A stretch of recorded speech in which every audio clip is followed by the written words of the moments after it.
Bonjour, bonjour les petites étoiles, j'espère que tout le monde se porte pour le mieux, que tout le monde est sous le soleil malgré le confinement et que surtout vous avez du soleil plein le cœur.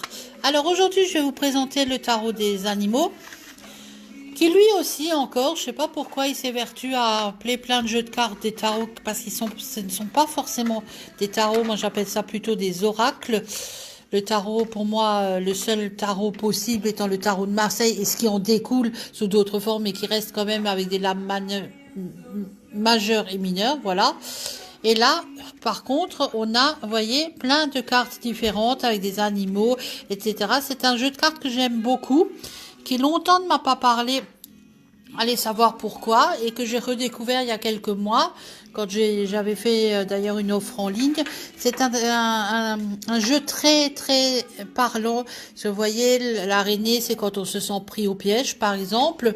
L'agneau, c'est la douceur, la naïveté, le côté candide. Donc sur une relation, ça peut aussi ramener à une certaine forme d'illusion. L'abeille, c'est quand on quand on vadrouille trop, n'est-ce pas, dans le domaine sentimental et surtout sexuel, mais ça peut aussi être représenté quelqu'un d'extrêmement travailleur, selon le contexte. La mouche, ben, tout dépend du contexte, ça peut être quelque chose de très ennuyeux ou quelque chose d'extrêmement utile. Je pense que ça, tout le monde peut le comprendre, loi, et elle a des papiers dans son bec, donc de toute façon, ce sont des nouvelles a priori plutôt d'ordre administratif. On a les papillons blancs, donc là on est sur une relation sentimentale, officielle, positive, etc.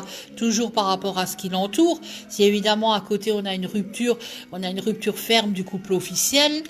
La chèvre, bah, je laisse à tout le monde le soin d'en penser ce qu'il veut.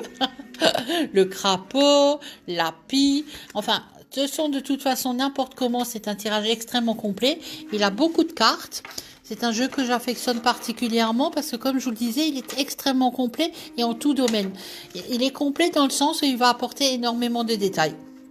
N'importe quelle question ne sera pas sujette à une réponse simple, mais forcément développée, puisqu'il est extrêmement bavard. On a la coccinelle, le hibou, le renard, le singe, la tortue, la vache, le tigre, etc. Le tigre, c'est la force, la vache, c'est la prospérité, l'escargot, évidemment, la lenteur, la grenouille, on est aussi dans une forme d'illusion, etc., puisqu'on peut peut-être se transformer ou pas.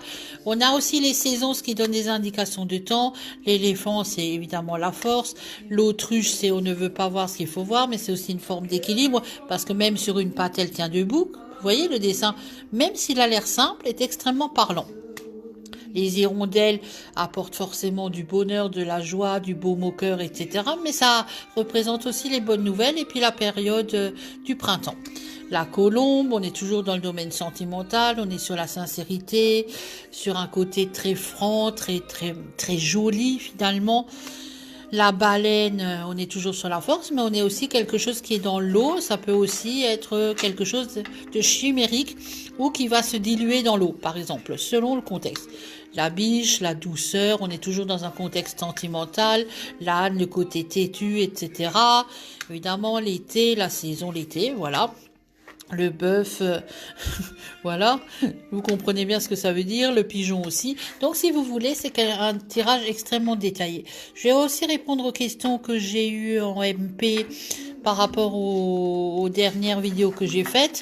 On me demande si j'ai besoin d'une ambiance spéciale. Alors une ambiance spéciale, j'ai besoin de calme, c'est vrai. J'aime bien toujours, et j'ai de l'encens allumé pratiquement H24 et dans tous les cas quand je travaille. Et même en temps normal, parce que j'aime ça et parce que ça me met dans de bonnes dispositions. La musique, quant à elle, j'aime bien des musiques pleines d'énergie. Donc, quand je réponds à vos questions par mail, je ne suis pas forcément sur des musiques relaxantes, genre flûte de pan, etc. Mais je peux être sur YouTube ou sur James Blunt, selon l'humeur du jour. Mais dans tous les cas, j'aime bien des musiques pleines d'énergie qui apportent du peps, qui dégagent des ondes positives. Donc, j'écoute toujours un peu le même genre de musique, James Blunt,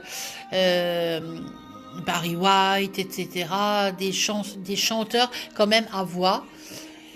Et côté relaxation, c'est pas tellement mon truc, je dois avouer, parce que ça me saoule très vite, mais ce sont des musiques d'ambiance, alors bruit de mer, de vagues, d'oiseaux qui chantent et ce genre de choses.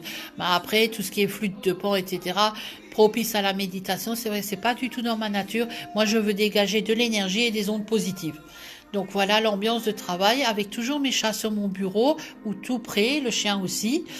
Je ferai d'autres vidéos sur le week-end qui seront plus détaillées, plus complètes, parce qu'avec mes soucis d'ordinateur, j'ai pris du retard hier, forcément. Et puis après, j'ai dû traiter les relances qui m'ont encore mis plus en retard. C'est pas grave. Voilà. Donc, je vous fais plein de bisous et je vous dis à très vite. Je vous embrasse. Soyez sages. Par pitié, sortez le moins possible. Soyez disciplinés. Plus vous serez disciplinés et plus je retournerai vite au restaurant. Non mais oh. Ah, je vous embrasse. Bisous.